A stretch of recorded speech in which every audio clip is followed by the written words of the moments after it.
The standard for many women has become a guy has to make six figures or he's not even getting considered At least a minimum of six figures as a decent partner or a potential husband. It's not just about how much money they make or what their title is. We get lost in that kind of stuff. And we sometimes wind up with the wrong people because somebody could have the right title and the right salary and the wrong heart, the wrong soul, the wrong core. Honestly, I couldn't agree more with Michelle Obama. Go for character over income. That is the secret sauce that many people do not want to talk about. But actually, character, core values, core beliefs, making sure those things align is like the secret sauce to having a successful marriage, relationship, family, and everything. Because actually going for his current income, next week, next month, next year, you don't know what kind of promotion he might end up in. You don't know how his side business might take off. And now that same guy who you just writ off a year ago is now got a wife. He's now actually a six-figure income or seven-figure income earner. And you are sitting there still alone, still unhappy, and regretting the decisions you made. Now, I know for some of you, six figures is a minimum. There's no negotiating. There's no talking about it. And that's okay. Like, you might have a guy who's actually a six-figure earner and he's awful to you and he's cold-hearted. He's unloving, unkind. He doesn't even have a clue about how to do relationships. But because you focus solely on income, you've neglected the core values, the core being of that person. And that's not meaning no income. That doesn't mean you should pick a man who doesn't have a good work ethic. And that doesn't mean you should pick a man who has no interest in working a legal job. That means whatever the current income is, as long as he's able to take care of himself, pay his bills, maintain a roof over his own head,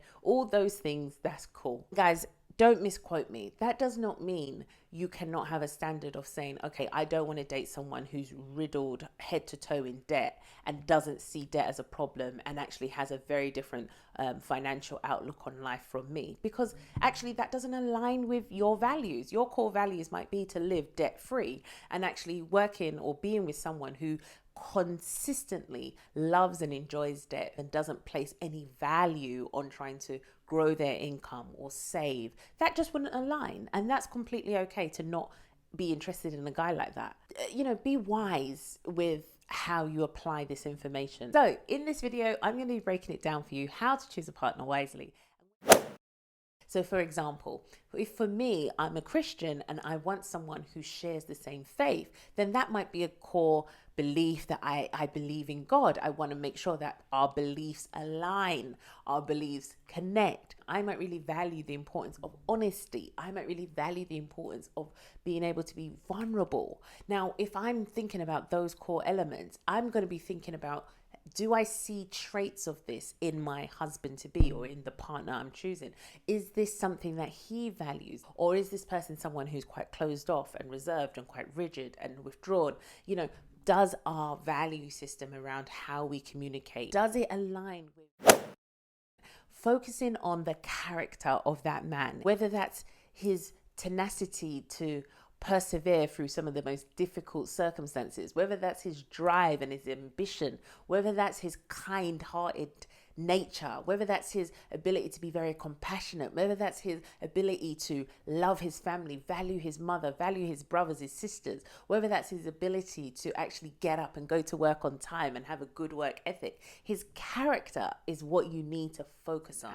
And this is where I really feel like loads of women today are falling short, are falling down in the dating arena. And that is so unfortunate, because unfortunately there are many good men that women like yourselves might be passing up. And this is where I really hope that Michelle Obama's words, including my own, really remind you of what's actually important. Now, why people don't really talk about that is because sometimes it doesn't get a lot of traction, it doesn't get a lot of clicks and claps, and you can see this in the video with Michelle Obama.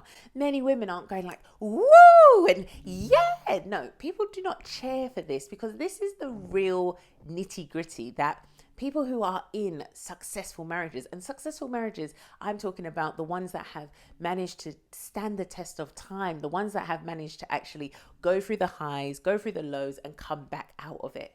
Now, those marriages, those people understand that actually I'm looking at the core character, the character of this individual, the character of this man, because that is actually more important than the current income I meet him at. As I always say, take the meat, leave the bones, but go for character over income.